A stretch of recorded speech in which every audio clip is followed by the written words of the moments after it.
తిరిగి BCN news కి స్వాగతం. రాజకీయ ముసుగులో వైసీపీ నాయకులు కార్యకర్తలు ఉన్మాదపు చర్యలకు దిగుతున్నారంటూ హోంమంత్రి అనిత తీవ్రస్థాయిలో ధ్వజమెత్తారు. పుట్టినరోజు వేడుకల పేరుతో సమాజంలో హానికరమైన సంప్రదాయాలను ప్రోత్సహించడం గర్హనీయమని ఆమె పేర్కొన్నారు. వైసీపీ అధినేత జగన్ పుట్టినరోజు వేళ కార్యకర్తలు జగన్ ఫ్లెక్సీ వద్ద మేకను బలివ్వడంపై ఆమె మండిపడ్డారు. వైసీపీ శ్రేణులు కొడవళ్లు, వేట కొడవళ్లు, పెద్ద పెద్ద కత్తులతో కేక్ కట్ చేస్తూ భయానక వాతావరణాన్ని సృష్టిస్తున్నారని మండిపడ్డారు. రాష్ట్ర శాంతి భద్రతలకు భంగం కలిగించే ఇలాంటి చర్యలను ప్రభుత్వం సహించదని స్పష్టం చేశారు. సాధారణంగా పుట్టినరోజు వేడుకలంటే నలుగురికి అన్నదానం చేస్తాం, లేదు మన నాయకుల పుట్టినరోజు అంటే ఎక్కడైనా రోగులకి పళ్ళు రొట్టెలు పంచటం, లేకపోతే ఎక్కడైనా కొంచెం అన్నదానం చేయటం, ఎక్కడైనా గుళ్ళోకి వెళ్ళి పూజలు చేయించి అతనికి ఆయురారోగ్యాలు ఇవ్వాలని చెప్పి పూజలు చేయటం, లేకపోతే ఇంకొంచెం ముందుకెళ్ళి ఎవరికైనా రోగులకి ఉపయోగపడేటట్టుగా రక్తదానం చేయటం, ఇలాంటివన్నీ జనరల్గా మానసికంగా కరెక్ట్గా ఉండేవాళ్ళు చేసే పని. ఒకవేళ వాళ్ళు ఏదైనా కేక్ కట్ చేసుకున్నా ఒక ప్లాస్టిక్ కత్తితో కేక్ కట్ చేసుకొని ఆ సంబరాలు జరుపుకొని ఆ నోరు తీపి చేసుకొని ఎవరికైతే మనం పుట్టినరోజు సంబరాలు చేస్తున్నామో, ఎవరికైతే మనం పుట్టినరోజు శుభాకాంక్షలు చెప్పాలనుకుంటున్నామో వాళ్ళ జీవితం కూడా ఇదే రకంగా తీయగా మనశ్శాంతిగా ఉండాలని కోరుకుంటారు. ఎవరైనా కూడా జనరల్గా ఒక మనిషి పుట్టేవాడు ఎవరైనా కూడా దానికి కూడా అదే రకంగా హర్షించే వాళ్ళు కూడా ఉంటారు. కానీ ఈ మధ్య కాలంలో అంటే ఒక సైకోతత్వం, ఒక ఉన్మాదత్వం, ఒక రాజకీయ ముసుగులో రౌడీయిజాన్ని ప్రేరేపించేటట్టుగా రౌడీయిజం చేస్తున్న నాయకులుగా ఈరోజు కొంతమంది వాళ్ళ నాయకుడు తాలూకా పుట్టినరోజులకి కేకు కట్ చేసే కత్తి, కొడవళ్ళు, పెద్ద పెద్ద కత్తులు పట్టుకొని కేకులు కట్ చేస్తారు. కేకు కట్ చేసుకునే కత్తి అండి అది. కేకు ఇలాంటి కత్తులతో చూసి కేక్ కట్ చేస్తూ ఒక రకంగా చేయటం ఒక ఎత్తు అయితే, తిరిగి అదే కత్తితో జంతు బలి చేసి ఒక మూగజీవాల ఉసురు తీసుకోవటమే కాకుండా దాన్ని బేస్ చేసుకొని ఇలా రక్తాన్ని తీసుకెళ్ళి వాళ్ళ నాయకుడు తాలూకా ఫ్లెక్సీలో ఫోటోలకి అభిషేకాలు చేసి రప్పారప్పమని నరుకుతాం, 2029లో ఇదే రిపీట్ అవుద్ది అని చెప్పి స్లోగన్లు ఇచ్చుకునే పరిస్థితి. లెక్క జమ లేకుండా ఏడాదిన్నరలోనే 2.80 లక్షల కోట్ల అప్పులు చేసి రాష్ట్రాన్ని సీఎం చంద్రబాబు దివాలా అంచనా నిలబెట్టారని వైసీపీ అధికార ప్రతినిధి పుత్తా శివశంకర్ ఆగ్రహం వ్యక్తం చేశారు.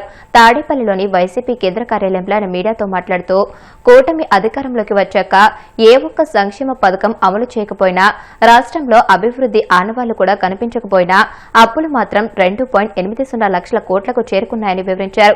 కూటమి ప్రభుత్వం చేస్తున్న అప్పులకు లెక్కలుంటే చూపించాలని డిమాండ్ చేశారు. కూటమి ప్రభుత్వం అధికారంలోకి వచ్చాక ఈ 18 నెలల్లో మన రాష్ట్ర అప్పు ఒక ఫిగర్ దాదాపు 2,80,000 కోట్ల రూపాయలు. చాలా ఆశ్చర్యకరంగా ఉంది కదా. అక్షరాల దాదాపు 2,80,000 కోట్ల రూపాయలు ఈ యొక్క రాష్ట్ర ప్రభుత్వము అప్పులు చేసింది. మంగళవారం వచ్చిందంటే రిజర్వ్ బ్యాంకు చుట్టూ తిరగాల్సిందే. మంగళవారం వచ్చిందంటే ఈ రాష్ట్ర ప్రభుత్వం అప్పులు వెళ్లాల్సిందే. వివరాలు ఒక్కసారి చూద్దాం, ఎందుకంటే జనాలకి ఈ వివరాలు తెలియాలి. కాబట్టి ఈ రాష్ట్ర ప్రభుత్వము ఈ మంగళవారం ఇచ్చినటువంటి తెచ్చే అప్పు 4,000 కోట్లతో కలుపుకొని 2,50,000 కోట్ల రూపాయలు అవుతుంది. బడ్జెట్ సంబంధించినటువంటి అప్పులు 1,58,880 కోట్ల రూపాయలు. వివిధ కార్పొరేషన్లకు ప్రభుత్వము గ్యారంటీ ఇస్తూ తెచ్చుకున్నటువంటి సొమ్ము అప్పు 71,295 కోట్ల రూపాయలు. 1వ తారీఖున జీతాలు ఇచ్చే పరిస్థితి లేదు ఉద్యోగులకి. అన్నదాత సుఖీభవ ఇచ్చే పరిస్థితి లేదు. తల్లికి వందనం మొదటిసారి ఎగరగొట్టి 2వ ఏడు కొంతమందికే ఇచ్చారు.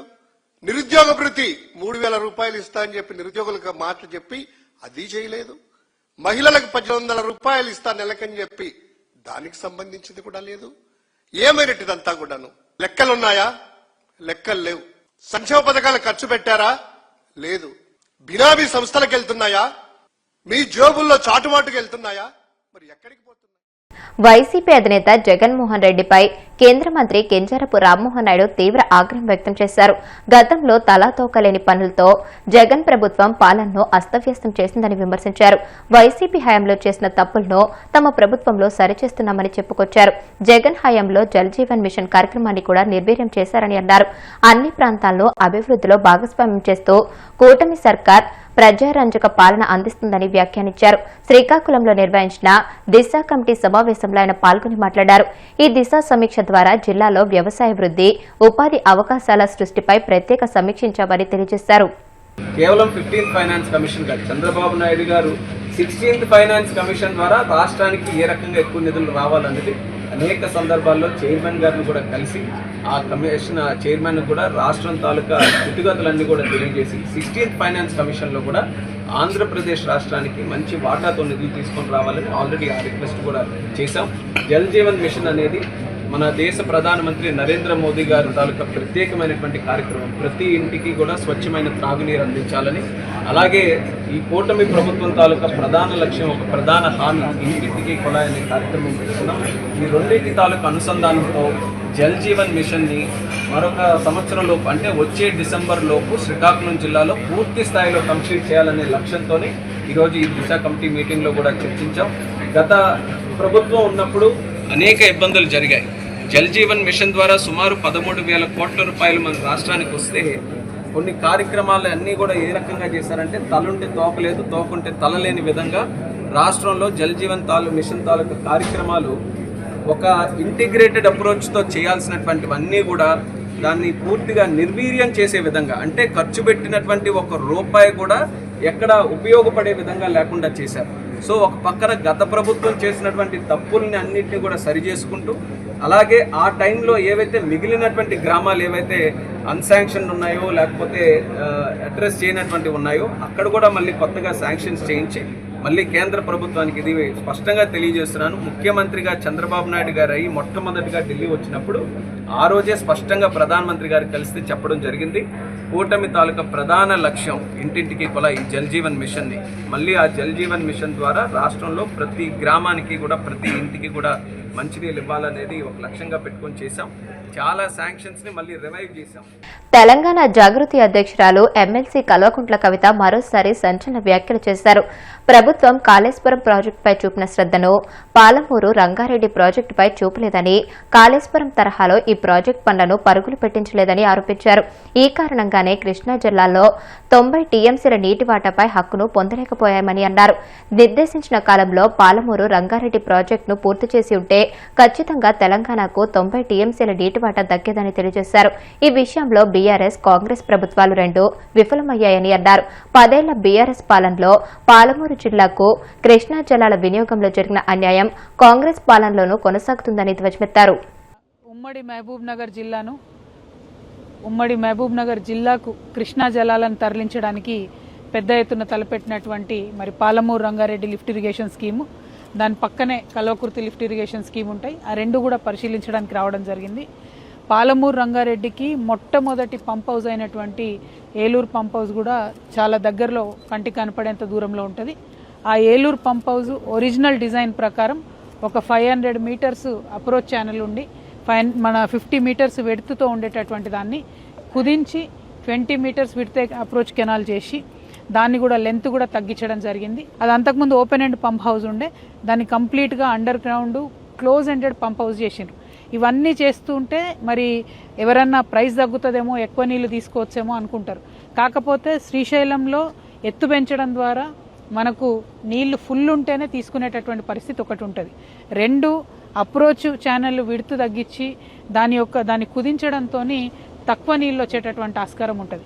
మరి ఇవన్నీ జరిగినప్పుడు మొదలు 3,224 కోట్ల రూపాయల వ్యయంతో ప్రారంభమైనటువంటిది దాని ఎస్టిమేట్స్ పెంచి 4,600 కోట్ల పైచిలకు కూడా ఆ ఎస్టిమేట్స్ పెంచడం జరిగింది.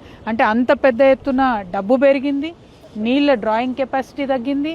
అది కూడా శ్రీశైలంలో తక్కువ నీళ్లు ఉన్నప్పుడు తీసుకునే పరిస్థితి లేకుండా కేవలం 824 మీటర్స్ హైట్ ఉన్నప్పుడు తీసుకునే పరిస్థితి ఉంటుంది. పాలమూరు లిఫ్ట్ ఇరిగేషన్ స్కీమ్ను, కల్వకుర్తి లిఫ్ట్ ఇరిగేషన్ స్కీము రెండింటిని కూడా త్వరితగతిన రిపేర్ చేయాలని చెప్పి నేను డిమాండ్ చేస్తూ ఉన్నాను. Thank you. జై తెలంగాణ, జై జాగృతి. వార్తలు ముగించే ముందు ముఖ్యాంశాలు మరొకసారి. నర్సాపురం మండలం పెదమైన వానిలంకలో కేంద్ర మంత్రి నిర్మలా సీతారామన్ పర్యటన, పలు అభివృద్ధి పనులకు శంకుస్థాపనలు, ప్రారంభోత్సవాలు. రప్ప నరుకుతామంటే రఫ్ఫాడిస్తాం, వైసీపీ శ్రేణులకు హోంమంత్రి అనిత వార్నింగ్. శాంతి భద్రతల విషయంలో రాజీ పడే ప్రసక్తే లేదని స్పష్టం.